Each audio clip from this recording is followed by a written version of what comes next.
Hello, good morning students.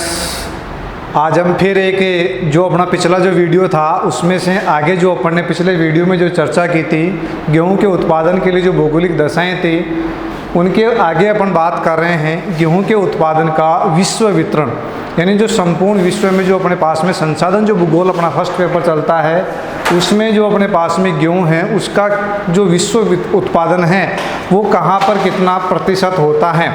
सबसे पहले अपन बात करते हैं कि जो संपूर्ण जो विश्व है, यानी सबसे पहले अपन बात कर रहे हैं कि जो संपूर्ण विश्व में 23.9 करोड़ हेक्टेयर क्षेत्र पर, यानी सबसे पहले अपन बात कर रहे हैं कि संपूर्ण विश्व में 23.9 करोड़ हेक्टेयर क्षेत्र पर गेहूं की कृषि की जाती है। तो अपने पास में कितना आ गया कि जो अपने पास में गेहूं की कृषि होती है उसके यानी कि जो अपने कृषि है वो संपूर्ण विश्व में 23.9 करोड़ हेक्टेयर क्षेत्र पर गेहूं की कृषि की जाती है। उसके बाद में अपन बात करते हैं जो गेहूं की जो कृषि हो रही है उसमें जो अपने पास में कौन से महाद्वीप का कितना योगदान है। सबसे पहले अपन बात करते हैं एशिया महाद्वीप, जो क्षेत्रफल की दृष्टि से अपना सबसे बड़ा महाद्वीप है और जनसंख्या की दृष्टि से भी सबसे बड़ा महाद्वीप है। वो संपूर्ण जो विश्व के कुल गेहूं उत्पादन का 37% गेहूं का उत्पादन करता है, यानी कि एशिया महाद्वीप में कितना हो रहा है 37% गेहूं का उत्पादन होता है। उसके बाद में अपन बात कर रहे हैं यूरोप महाद्वीप है वो 24% गेहूं का उत्पादन करता है। उसके बाद में अपन बात कर रहे हैं उत्तरी जो अमेरिका जो महाद्वीप हैं वो 17% गेहूं का उत्पादन करता है। और अपन बात करते हैं उसके बाद में पूर्व सोवियत संघ, ये जो वर्तमान में इसकी जो बात है या नेम है उसके अपन जब रूस के बारे में अपन पढ़ेंगे तब अपन इसमें और डिटेल से चर्चा करेंगे पूर्व सोवियत संघ है क्या और वर्तमान में है या नहीं है तो इसका अस्तित्व कब समाप्त हुआ, उसकी अपन चर्चा जब रूस का जो अपन गेहूं के बारे में जो विश्व उत्पादन अपन पढ़ेंगे तब इसके बारे में अपन चर्चा करेंगे। तो पूर्व जो सोवियत संघ है वो भी अपने पास में 17% गेहूं का उत्पादन करता है। अगर अपन दक्षिणी गोलार्ध की अगर बात करें तो जैसे अपने पास में ये तो लगभग सभी कौन से गोलार्ध के हैं, उत्तरी गोलार्ध के हैं। तो दक्षिणी गोलार्ध की अपन बात करें, दक्षिणी गोलार्ध में अपने पास में ये तो आ गया अपने पास में उत्तरी गोलार्ध और नीचे आ गया अपने पास में भूमध्य रेखा से नीचे आ गया अपने पास में दक्षिणी गोलार्ध। दक्षिणी गोलार्ध की अपन बात करें कि दक्षिणी गोलार्ध में जो स्थित जो महाद्वीप हैं उनमें गेहूं का जो उत्पादन कितना है। तो दक्षिणी गोलार्ध में मुख्य रूप से अपने पास में 3 महाद्वीप हैं। एक तो अपने पास में आ गया दक्षिणी अमेरिका है, नंबर 2 आ गया अपने पास में अफ्रीका भी हैं और अफ्रीका के बाद में अपन ऑस्ट्रेलिया,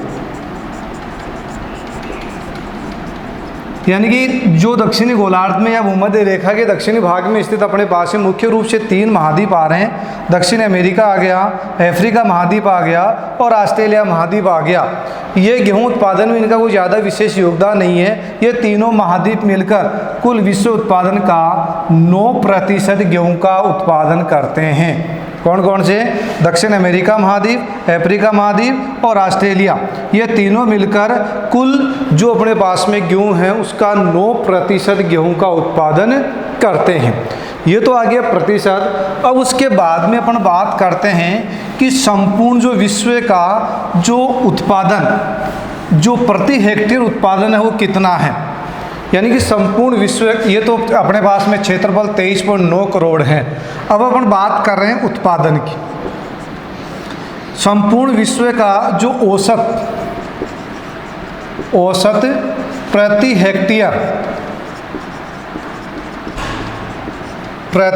हेक्टेयर उत्पादन कितना है। संपूर्ण विश्व का जो प्रति हेक्टेयर जो उत्पादन है वो 18 क्विंटल है, यानी कि अपन मानते हैं 1800 किलोग्राम है। यानी जो संपूर्ण विश्व का जो औसत अपने पास में जो आ रहा है उत्पादन कितना प्रति हेक्टेयर, जैसे अपने पिछले वीडियो में अपने पढ़ा था कि 1 हेक्टेयर में लगभग अपने पास में 4 बीघा ज़मीन होती है, तो अपने पास में जो प्रति हेक्टेयर जो उत्पादन आ रहा है वो कितना आ रहा है 18 क्विंटल आ रहा है। उसके बाद में संपूर्ण विश्व की अपन बात करते हैं कि सबसे अधिक जो उत्पादन हो रहा है अपने पास में प्रति हेक्टेयर जो उत्पादन होता है वो होता है जर्मनी में। यानी प्रति हेक्टेयर जो उत्पादन हो रहा है वो कहाँ हो रहा है, जर्मनी में होता है, और वहाँ कितना होता है लगभग 50 क्विंटल। यानी जर्मनी में जो प्रति हेक्टेयर जो औसत पैदावार है वो लगभग अपने पास में कितनी आ रही है, 50 क्विंटल प्रति हेक्टेयर पैदावार होती हैं। अगर अपन यही बात करते हैं भारत के लिए कि भारत में जो प्रति हेक्टेयर जो उत्पादन होता है वो कितना होता है, भारत में जो प्रति हेक्टेयर उत्पादन 25.8 क्विंटल प्रति हेक्टेयर पैदावार होती है। तो अपन जो विश्व उत्पादन की बात करते हैं कि जो संपूर्ण जो विश्व का जो प्रति हेक्टेयर जो उत्पादन है, औसत जो उत्पादन वो 18 क्विंटल आता है। संपूर्ण जो विश्व में सबसे अधिक जो प्रति हेक्टेयर जो उत्पादन होता है वो कौन से देश में होता है, जर्मनी में, जो यूरोप महाद्वीप में है। उसके बाद में अपन भारत की अगर बात करते हैं, जो एशिया महाद्वीप का देश है वहाँ पर 25.8 क्विंटल प्रति हेक्टेयर की पैदावार होती है। यह आ गया अपने पास में जो प्रति हेक्टेयर जो पैदावार होती है उसका वितरण। अब अपन विश्व के अनुसार अपन बात कर लेते हैं कि जो कौन से देश में कितना गेहूं का उत्पादन होता है। तो सबसे पहले अपन बात कर रहे हैं एशिया महाद्वीप का जो अपने पास में देश है चीन, जो चावल उत्पादन की दृष्टि से अपने पास में प्रथम स्थान था। यानी कि और गेहूं उत्पादन में भी जो विश्व में चीन का प्रथम स्थान है। चावल उत्पादन में भी चीन का विश्व में प्रथम स्थान था, और गेहूं उत्पादन में भी जो चीन का है वो विश्व में जो प्रथम स्थान है। ये कुल विश्व उत्पादन का 16.9% गेहूं का उत्पादन करके विश्व में इसका जो है पहला स्थान है। तो कितना 16.9% अपने पास में गेहूं का उत्पादन करके चीन का विश्व में पहला स्थान है। अब अपन बात करते हैं कि जो चीन के जो प्रमुख जो उत्पादक क्षेत्र कौन से हैं। चीन के प्रमुख जो उत्पादक अपने पास में क्षेत्र हैं वो कौन कौन से हैं। तो वर्ल्ड मैप में अपन देखें, ये एशिया के मानचित्र में अपन देखें तो ऊपर अपने पास में कौन सा देश आ जाएगा, रूस आएगा। यहाँ पर अपन मैप में देखोगे तो आपको मंगोलिया दिखेगा, यानी मंगोलिया का पठार दिखेगा। उसी के नीचे आपको मिलेगा चीन। यहाँ पर अपने पास में भारत, और इधर अपने पास में आगे जो अपने खाड़ी देश हैं उनकी अपन बात करते हैं। तो सबसे पहले अपन बात कर रहे हैं चीन कि चीन में जो गेहूं का उत्पादन चीन के कौन से क्षेत्रों में किया जाता है। पहला अपन बात करते हैं कि होंगो और उसकी प्रमुख सहायक नदियाँ, ये वाला जो क्षेत्र है अपने पास में, यहाँ पर जो चीन जैसे भारत में गंगा नदी है, ब्रह्मपुत्र नदी है, वैसे ही चीन में एक होंगो नदी बहती है। तो इसके द्वारा जो निर्मित मैदानी क्षेत्र हैं जहाँ पर दोमट मिट्टी अपने पास में प्रचुर मात्रा में पाई जाती है, तो ये जो क्षेत्र हैं यहाँ पर गेहूं का प्रचुर मात्रा में उत्पादन किया जाता है। तो पहला अपने पास में कौन सा आ गया, होंगो, और उसकी जो प्रमुख जो सहायक नदियाँ हैं, जो प्रमुख सहायक नदियाँ हैं उनके द्वारा निर्मित जो मैदानी क्षेत्र हैं वहाँ पर गेहूं का उत्पादन किया जाता है। नंबर 2 अपने पास में जो चीन का जो पश्चिमी भाग है, अपने पास में कौन सा देश है, चाइना। अब चीन का जो पश्चिमी भाग कौन सा आ जाएगा, ये वाला। ये जो चीन का जो पश्चिमी भाग है यहाँ पर एक मैदानी क्षेत्र है इस जगह, जिसको बोलते हैं लोएस का मैदान। यानी ये कौन सा मैदान है, लोएस का मैदान है। तो चीन के पश्चिम में स्थित लोएस के मैदान में, यानी लोएस के मैदान में भी अपने पास में शीतकालीन गेहूं का उत्पादन किया जाता है। तो लोएस का मैदान कहाँ है, चीन के पश्चिम में यहाँ स्थित है, जहाँ पर जो अपने शीतकाल में गेहूं का उत्पादन किया जाता है। नंबर 3 अपने पास में लोएस के जो मैदान के उत्तर पश्चिम में ये वाला क्षेत्र, ये लोएस का मैदान आ गया। ये अपने पास में मंगोलिया का जो अपने पास में क्षेत्र आ गया। इन दोनों के बीच का कौन सा भाग, उत्तर पश्चिमी वाला जो क्षेत्र, इस क्षेत्र की अपन बात कर रहे हैं। या अपन ये भी कह सकते हैं कि जो मंगोलिया का जो सीमांत क्षेत्र है, ये मंगोलिया आ गया, इसका जो ये सीमांत क्षेत्र है, यहाँ पर भी गेहूं की फसल का उत्पादन किया जाता है। लेकिन लोएस के मैदान में जहाँ पर शीतकालीन गेहूं का उत्पादन होता था, वहीं अपने पास में जो मंगोलिया और लोएस के जो मैदान का जो बीच का क्षेत्र, या अपन कहें मंगोलिया के जो सीमांत क्षेत्र हैं, वहाँ पर बसंतकालीन यानी बसंत ऋतु में गेहूं का उत्पादन किया जाता है। यहाँ पर बसंत ऋतु में गेहूं का उत्पादन किया जाता है। क्यों? क्योंकि ऊपर वाला जो क्षेत्र रूस के अपन पास में बात करते हैं, तो यहाँ पर साइबेरियन क्षेत्र हैं, जो सर्दियों में यहाँ पर बर्फ़ जम जाती है, और जो ही बसंत ऋतु फरवरी और मार्च में अपनी बसंत ऋतु स्टार्ट होती हैं, उस समय यहाँ का टेम्परेचर बढ़ने लगता है, बढ़ने से बर्फ़ पिघलने लगती है, और जो अपन को गेहूँ की फसल की अमूमन जो बोने के लिए अपने पास में 10 डिग्री जो अपने पास में सेल्सियस तापमान की आवश्यकता होती है, वो होने लग जाता है। इस वजह से सर्दियों में यानी शीतकाल में यहाँ पर गेहूं की फसल न करके बसंत ऋतु में यहाँ पर गेहूं की फसल का जो बोया जाता है, यहाँ उत्पादन किया जाता है। ये था अपने पास में थर्ड नंबर। उसके बाद में अपने पास में नंबर 4 आता है चीन में, यानी चीन का जो चौथा जो क्षेत्र है, वो अपने पास में एक चीन की जो प्रसिद्ध नदी, उसका नाम है यांगटीसी क्यांग, यानी यांगटीसी क्यांग जो नदी है, उसका जो बहाव क्षेत्र है, ये वाला जो क्षेत्र है, यहाँ पर बहती है अपनी यांगटीसी क्यांग।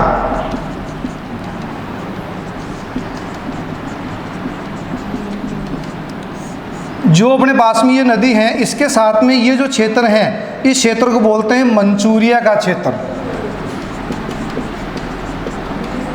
यानी कि जो ये वाला जो क्षेत्र है, इसको क्या बोलते हैं अपने, मंचूरिया का क्षेत्र।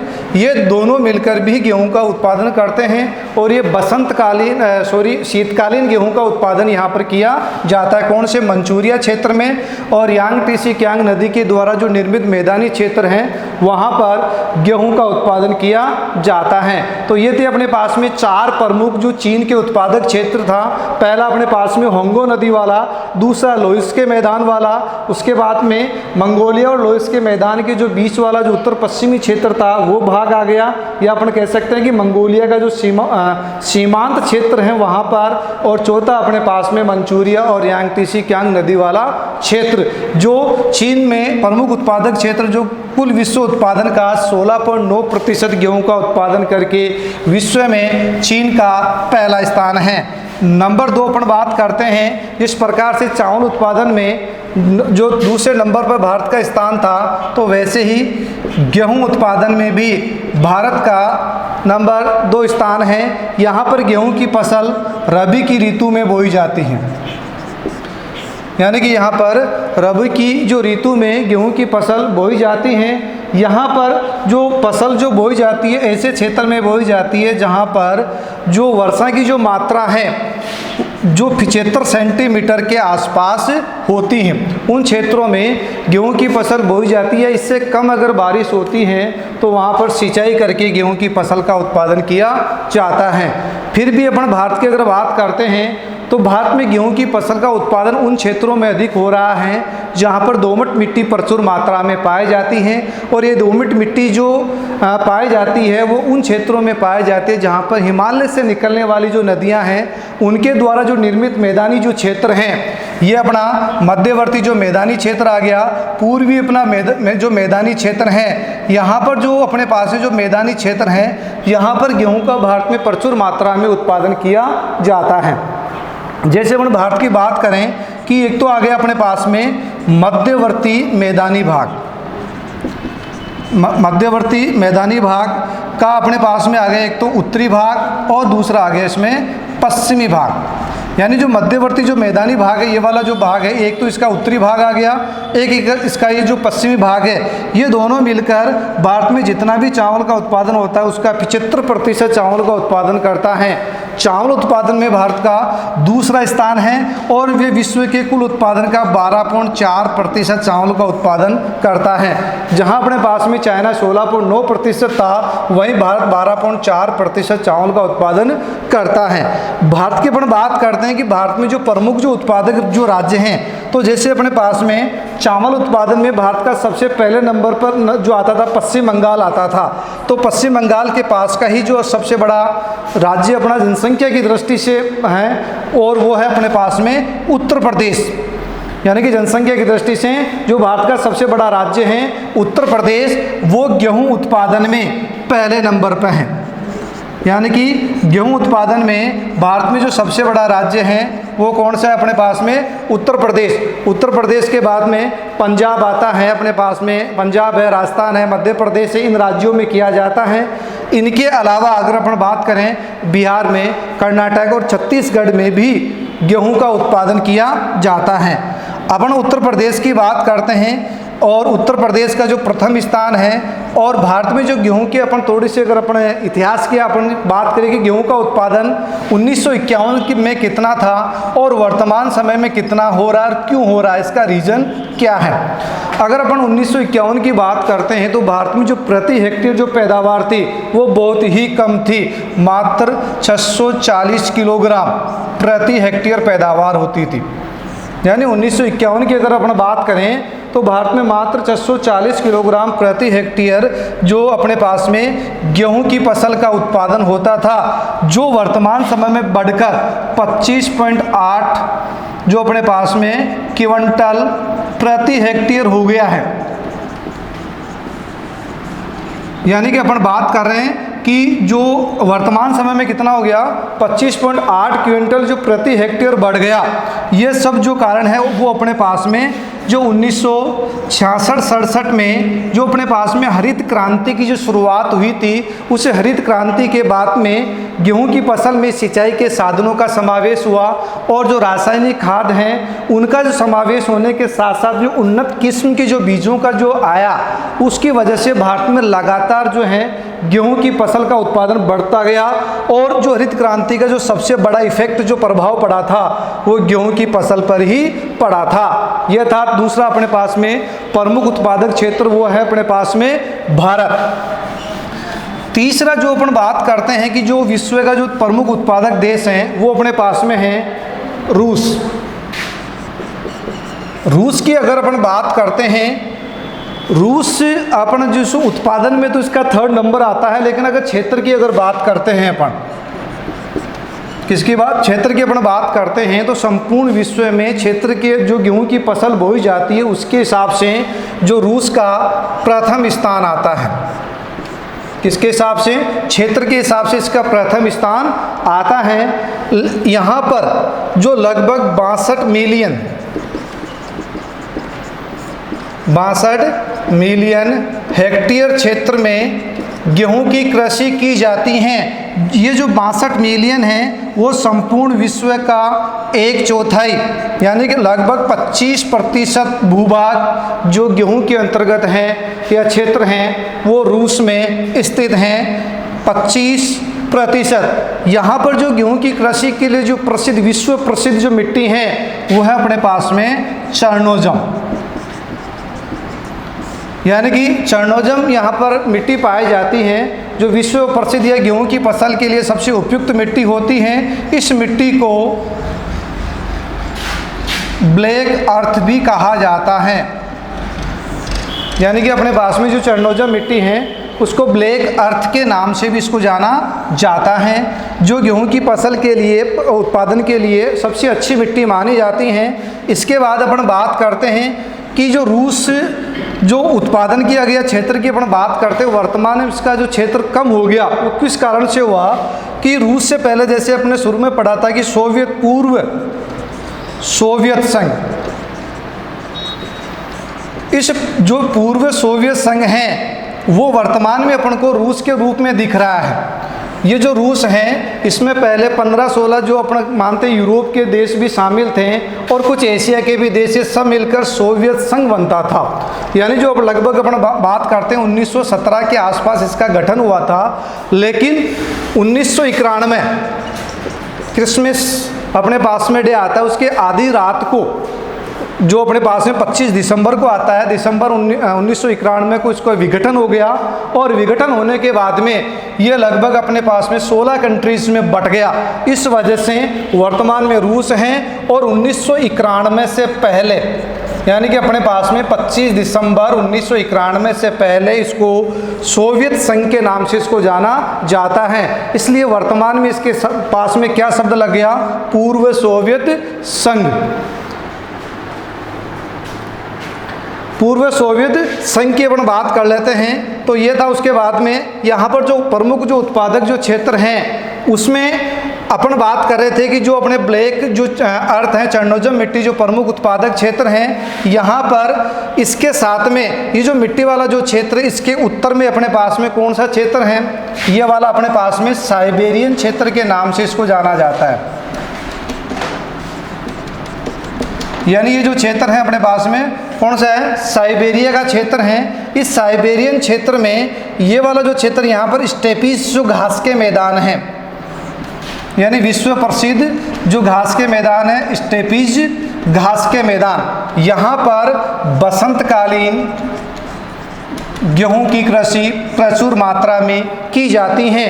सोवियत संघ जो अपने पास में इसके साथ में यहाँ पर ये जो अपने पास में क्षेत्र हैं, यहाँ की अपन बात कर लेते हैं। यहाँ पर एक कैस्पियन सागर है, और कैस्पियन सागर के पास में अपने पास में काला सागर है। इन दोनों के बीच वाला जो क्षेत्र है, यहाँ पर भी गेहूं की कृषि की जाती है। यहाँ पर जो यूक्रेन का पहले प्रमुख जो गेहूं उत्पादक जो रूस का जो प्रमुख गेहूं उत्पादक क्षेत्र हुआ करता था, जो पूर्वी सोवियत संघ का एक प्रमुख भाग था यूक्रेन, जो 1991 के बाद में अलग हो गया था। वो अलग होने से ये उसके उत्पादन में भी थोड़ी कमी आई है। ये था अपना तीसरा प्रमुख गेहूं उत्पादक देश रूस।